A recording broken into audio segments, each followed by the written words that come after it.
Tu vois ces repères, c'est eux qui font que tes plis tombent parfaitement dans chacun de tes designs. Hello et bienvenue dans Template sans stress, la série où je te montre qu'utiliser un template c'est vraiment pas sorcier et archi pas compliqué. Alors aujourd'hui je vais partir d'un template que je n'ai pas utilisé depuis longtemps, mon fameux template boîte entre parenthèses Barbie. À la base c'est juste un template boîte, mais je dis Barbie parce qu'en fait je l'ai créé de sorte à ce qu'il y ait, comme vous pouvez voir ici, le petit espace ici qui fait qu'on peut donner cet effet Barbie box quand on a besoin, mais on n'est pas obligé effectivement de faire en sorte que ce soit Barbie. On peut mettre tout autre design dessus et là c'est ce qu'on va voir. Donc là par exemple j'avais fait un design basket pour montrer quel autre modèle on pouvait utiliser. Et là, on va partir sur un petit thème Monster Girly. Ok, donc là, pour cette série, je vais partir en fait de bases que j'avais créées sur un thème un peu Monster Girlies, inspiré du dessin animé Monster High, justement. Et donc là, on va personnaliser les petites boîtes suivantes avec ces designs, celui-ci et celui-ci.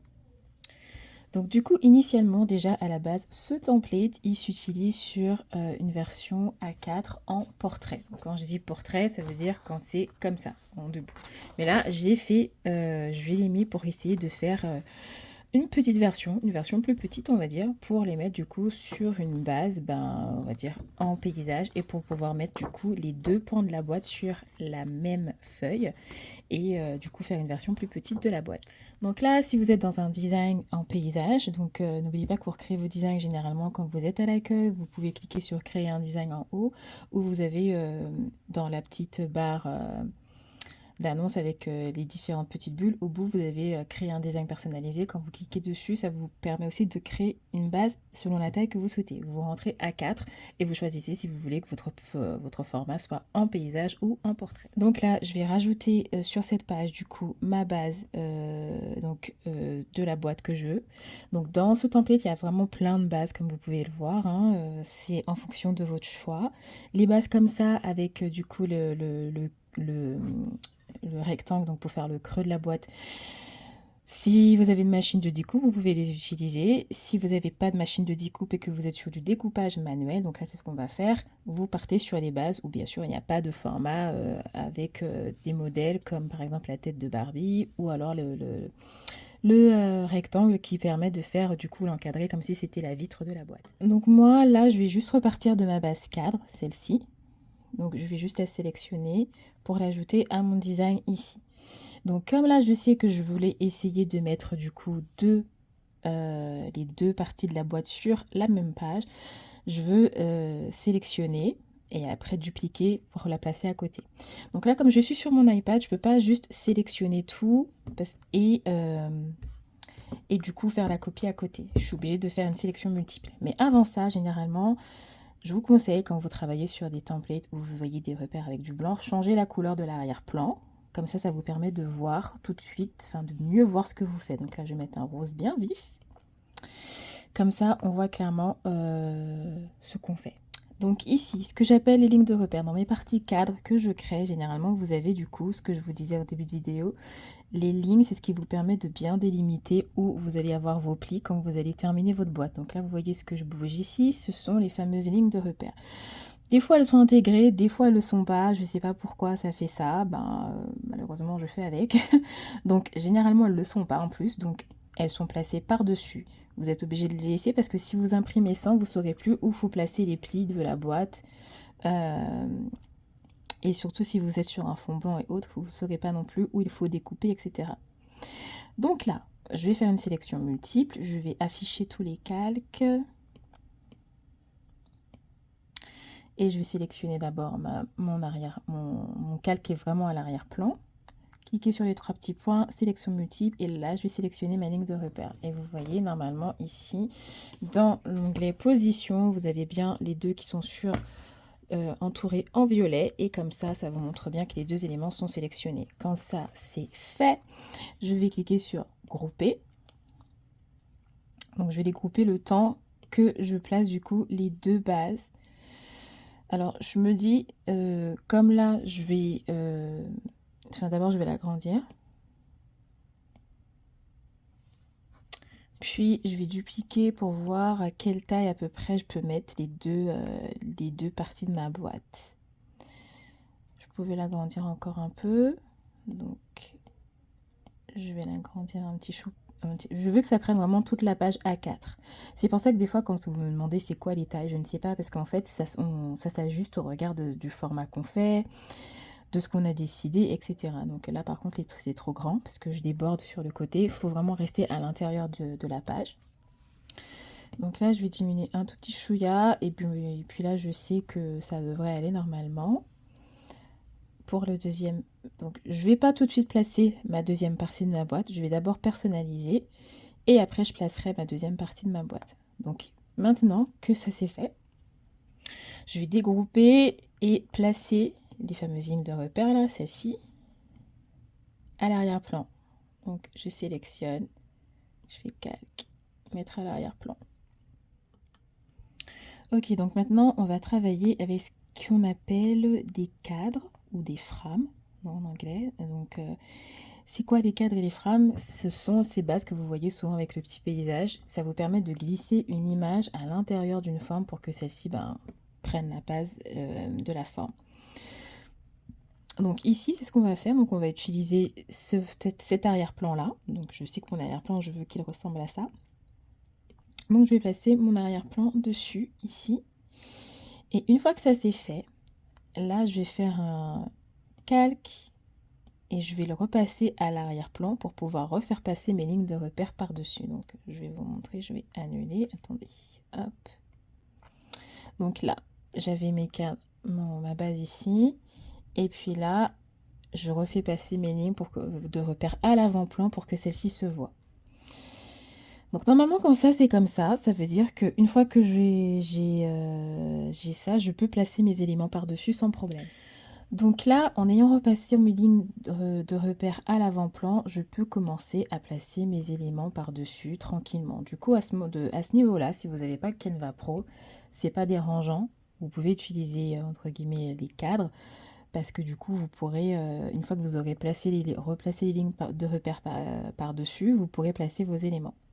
Si vous n'avez pas Canva Pro et si vous êtes sur une base de cadre où justement il n'y a pas de ligne de repère, donc là je vais refaire ça passer à l'arrière-plan, ça veut dire que quand vous allez vouloir placer votre image, cette image va prendre la place du fond. Et c'est pas ce que vous voulez. Vous voulez pouvoir placer votre image par-dessus sans que celle-ci prenne la place. Donc généralement, quand on a Canva Pro, si on est sur une base cadre, il suffit juste de verrouiller. Le temps de travailler dessus en fait. Et vous pouvez placer vos différents éléments plusieurs fois sans avoir à vous soucier du fait que celle-ci prenne la base. Donc ça, c'est pour les personnes qui ont Canva Pro et du coup, c'est si vous n'avez pas de ligne de repère. Mais généralement, avec les lignes de repère, donc là, je vais les remettre à l'avant-plan. J'ai pas à m'embêter avec ça parce que du coup, comme les lignes de repère font tampon, entre guillemets, entre mon image et du coup mon cadre, ça m'évite d'avoir ce problème-là. Donc voilà, maintenant une fois que ma base est prête, je peux commencer à la personnaliser. Donc généralement dans une base de boîte, il faut savoir que vous avez l'avant et le truc, il y a deux rectangles généralement. Le premier représente du coup un côté, donc là le plus grand forcément ça représente l'avant ou l'arrière, et le côté le plus fin forcément ça représente le côté de la boîte. Donc là, on va travailler sur la partie avant, alors juste avant les petits pointillés là. Donc ici, ça représente forcément du coup l'avant de votre boîte. Donc c'est ici que vous savez que c'est votre design principal se trouve à ce niveau-là. Donc là, c'est simple, il suffit de placer ces éléments. Et c'est là que je dis que Canva, c'est pas compliqué. C'est vraiment ce système de glisser-déposer. Il faut savoir où placer les éléments et créer son design. Donc là, moi, j'avais déjà une petite sélection que j'avais faite parce que le design, je l'avais déjà fait. Donc là, vous placez vos éléments. Donc là, j'avais mis Happy Halloween. D'ailleurs, ça me fait penser que j'en profite pour revenir sur la vidéo où je vous disais que vous n'avez pas besoin d'utiliser des personnages de licence ou autres. Ces petits personnages, je les ai recréés avec une IA. Et vous pouvez les utiliser avec du coup vos designs. Donc là, par exemple, ici, ça, pour faire cet effet-là, j'avais utilisé une autre base cadre que je vais remettre ici. Donc comme ce sont des petites, je voulais vraiment mettre le côté un peu studieux, un petit peu scolaire. Donc c'est pour ça que j'ai mis cet arrière-plan là. Ici j'ai mis ce petit fond là pour donner cet effet un peu papier déchiré. Donc j'ai pris un élément feuille que j'ai pris dans les éléments et que je vais placer dans mon cadre ici. Là je vais replacer ma petite au premier plan. Et puis après je place différents. Là c'est vraiment un design plat simple, c'est pas compliqué, juste ajuster comme il faut avec 2-3 petits éléments. Donc là j'avais pris les cadres en version Polaroid pour faire ajouter des petites photos d'elle à côté. Donc là je vais dans chacun glisser mon image ici. Ensuite je vais les déplacer sur mon design et les placer. Donc je vais récupérer l'autre tout de suite. Donc là je voulais les mettre un peu sur le côté comme ça. Hop. Donc là on est toujours sur l'avant de notre boîte.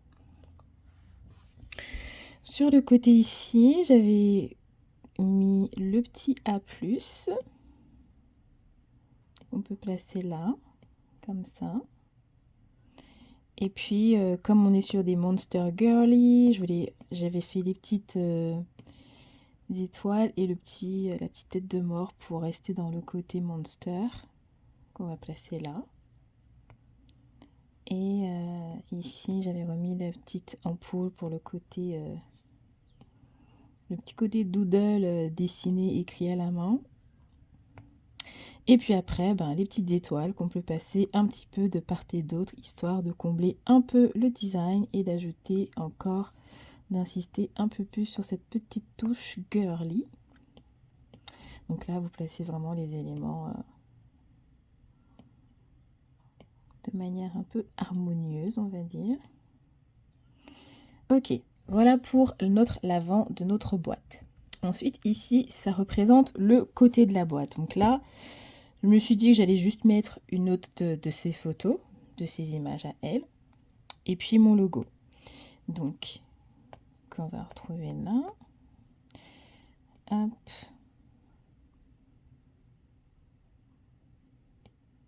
Oh. Qu'est-ce qui se passe? Donc là, sur le côté, je vais juste mettre du coup mon logo ici, en haut là, et puis mettre une version de mon personnage là. Et puis voilà, donc du coup, je me dis, ok, c'est fait. Alors, par contre, du coup, maintenant, pour faire la partie, on va dire, arrière, qui représente l'autre côté, et puis la partie arrière de la boîte, tout simplement, on va dupliquer notre base ici. Donc, j'aurais pu effectivement la dupliquer dès le départ, dès que j'avais mis mon fond. Hop, pour la placer ici. Donc là, j'ai un peu bougé. Il faudrait que je me décale, mais je le ferai tout à l'heure. Et ici, sur cette partie, je vais... Attendez, hop. Déjà, je vais sélectionner tout le monde. C'est pour ça que je sais pas, ceux qui travaillent tout le temps sur ordinateur, pas sur ordinateur, pardon, sur téléphone ou iPad avec Canva, je sais pas comment vous faites. Parce que honnêtement, ça c'est réglé en 2 temps 3 mouvants avec sur PC ou sur Mac, peu importe. Et là, je suis obligée de m'embêter à tout sélectionner manuellement quand je veux tout grouper ensemble. C'est un casse-tête. Ok, je pense que j'ai tout télésélectionné, groupé. Voilà, je peux tout décaler ici. Et donc là, bien remettre mon image ici. Et donc du coup, pour la deuxième partie de ma boîte, donc là c'est l'arrière, donc l'arrière je ne vais pas remettre de design ici. Là c'est l'autre côté, je ne vais pas remettre mon logo, mais je vais remettre juste un autre des petits personnages. Donc je vais prendre celui-ci et je vais le placer là. Et puis je vais le mettre un peu plus au milieu. Et puis je vais reprendre quelques petites étoiles que je vais placer de part et d'autre là. Bon, ce ne sera pas le même design que j'ai imprimé, mais c'était pour vous en montrer. Donc une fois que maintenant ça c'est prêt, bah, vous n'avez plus qu'à télécharger votre base. Donc on va télécharger, vous cliquez sur télécharger. Si vous avez plusieurs pages, donc mettez-vous bien en PNG. Donc moi ça me met vidéo parce que comme des fois j'ai mis des éléments qui bougeaient. Dès que vous mettez une animation, un truc qui bouge un peu, ça se transforme en MP4. Donc il faut bien qu'il ait sélectionné PNG ou JPEG. Donc là, ah oui, et bien sûr, avant, pensez à rechanger l'arrière-plan en blanc pour ne pas vous retrouver avec un fond rose. Et comme ça, vous pourrez juste découper ce que vous avez à découper une fois que c'est imprimé. Donc comme je disais, donc on télécharge en format PNG ou PDF pour impression. Et puis après, boum, on imprime, on peut passer à la découpe et au montage. Voilà, donc pour l'impression, j'ai imprimé sur du papier photo brillant de 200 grammes, le papier photo de chez Action, plus précisément. Et puis maintenant, je vais pouvoir découper. Alors avant de découper, ce que je fais, c'est que je prépare les plis. Donc moi, j'aime bien utiliser mon tableau de rainage ou si vous avez un autre type de roue de rainage pour pouvoir faire les plis. Je vous conseille de l'utiliser, ça vous permet de gagner du temps et de faire des plis propres et rapides. Donc ça s'utilise assez facilement. Vous avez la petite ligne ici. Vous mettez bien votre page au niveau de la ligne que vous avez. Vous placez la partie transparente ici et vous utilisez bien le sel avec la roue. Attention parce que là j'ai failli couper. Et pas celle avec le petit couteau. Hein. Parce que vous avez un bout avec le petit cutter là et un autre bout avec une roue. Donc généralement c'est le bout noir qui a la roue. Alors si ça je l'avais acheté à Action, hein, pareil. Donc je sais pas si ça fait longtemps que je l'avais acheté.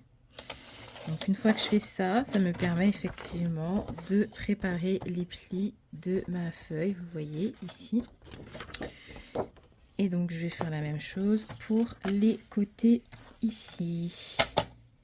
Ok, voilà, maintenant que mes plis sont prêts, je vais pouvoir découper ma boîte. Donc c'est pour ça que je vous disais que là, pour cette version-là, pas besoin d'une machine de découpe. De toutes les façons, si on prend une machine de découpe, on ne pourra pas la faire prendre autant tout l'espace parce qu'avec le print and cut, on est limité sur l'espace mis à disposition pour imprimer puis découper. Donc là, on va tout couper.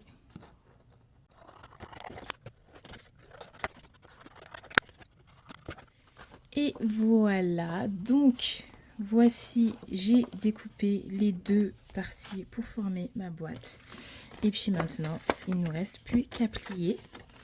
Comme les plis ont été faits en amont, ça se plie vraiment rapidement en quelques secondes et ça nous fait des plis propres. Hop, comme ça.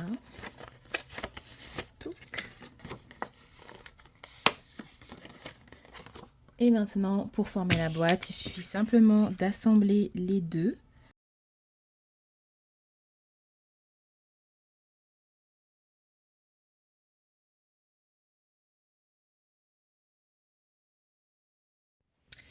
Donc voilà, la petite boîte est terminée. Donc quand vous utilisez une version comment dire, en portrait, pardon, vous allez avoir des boîtes un peu plus grandes, mais je trouvais mignon de faire des petites boîtes un peu de cette taille-là.